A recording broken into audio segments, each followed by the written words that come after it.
Tekan pemantik, terdengar suara, klik. Sebuah percikan listrik dapat menyala gas dengan suara, pop. Jangan remehkan itu. Percikan ini memiliki tegangan lebih dari 10.000 volt. Bahkan dapat menembus udara. Apakah kamu pernah berpikir, sebuah pemantik kecil, mengapa bisa menghasilkan tegangan yang begitu tinggi?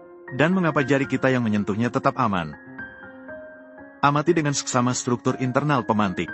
Ketika kita menekan tombol di bagian atas, pegas di bawah akan menyimpan energi potensial, membuat beban berat jatuh, memukul komponen di bawahnya, secara instan menghasilkan listrik bertegangan tinggi. Maka terciptalah percikan listrik yang menembus udara, dan rahasia listrik bertegangan tinggi sebenarnya terletak pada komponen yang sering terkena dampak ini.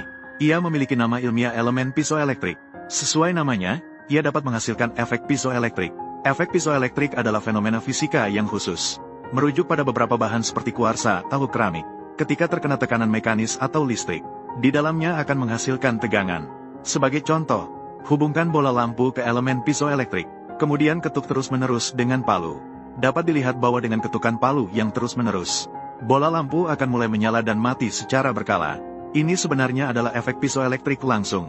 Sebaliknya, ketika memberikan tegangan pada bahan, itu juga akan menghasilkan aliran listrik.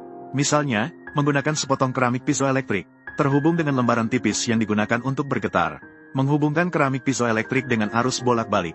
Kemudian komponen ini akan menghasilkan aliran listrik berulang, yang selanjutnya menghasilkan getaran, seperti mengayuh kipas, membuat udara di sekitarnya bergerak. Dan inilah yang disebut efek piezoelektrik terbalik. Alasan mengapa fenomena ini terjadi adalah karena struktur kristal bahan piezoelektrik yang tidak simetris. Mengambil contoh kristal kuarsa, komposisinya adalah silikon dioksida. Gambar di atas adalah model yang disederhanakan. Dalam keadaan normal, ia tidak bermuatan. Ketika kita memberikan tekanan padanya, pusat muatan positif dan negatif dalam kristal akan mengalami pergeseran relatif. Model secara keseluruhan akan menjadi pipih. Dibandingkan dengan keadaan normal, muatan negatif lebih dekat ke bagian atas model. Muatan positif lebih dekat ke bagian bawah model. Pada saat ini, permukaan model menghasilkan muatan positif dan negatif, membentuk beda potensial, yaitu yang kita sebut sebagai tegangan. Dan alasan mengapa pemantik api dapat menghasilkan tegangan tinggi, juga terletak pada deformasi cepat. Pada saat pukulan, energi mekanik dengan cepat ditransfer ke bahan, membuatnya mengalami deformasi yang hebat. Semakin cepat kecepatan deformasi, semakin cepat pula laju pemisahan muatan, sehingga dapat mengumpulkan banyak muatan dalam waktu singkat. Ditambah lagi dengan kekuatan pukulan yang terfokus pada area yang lebih kecil, tekanan yang diterima oleh unit area material sangat besar. Ini akan lebih memperbesar efek pemisahan muatan. Menggabungkan karakteristik kapasitansi rendah dari material, dalam sekejap dapat menghasilkan tegangan tinggi. Lalu mengapa tegangan tinggi dari pemantik tidak melukai orang? Sebenarnya, tegangan tinggi tidak sama dengan daya bunuh yang tinggi. Kuncinya terletak pada arus percikan listrik dari pemantik.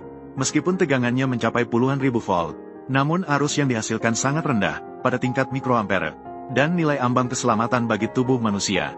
Selama arus di bawah 1 miliampere, orang pada dasarnya tidak merasakannya. Hanya jika melebihi 50 miliampere yang mungkin mematikan. Jadi percikan listrik ini seperti jarum bertegangan tinggi, dapat menembus udara dalam sekejap, namun tidak akan melukai orang. Hanya saja itu sangat menyakitkan.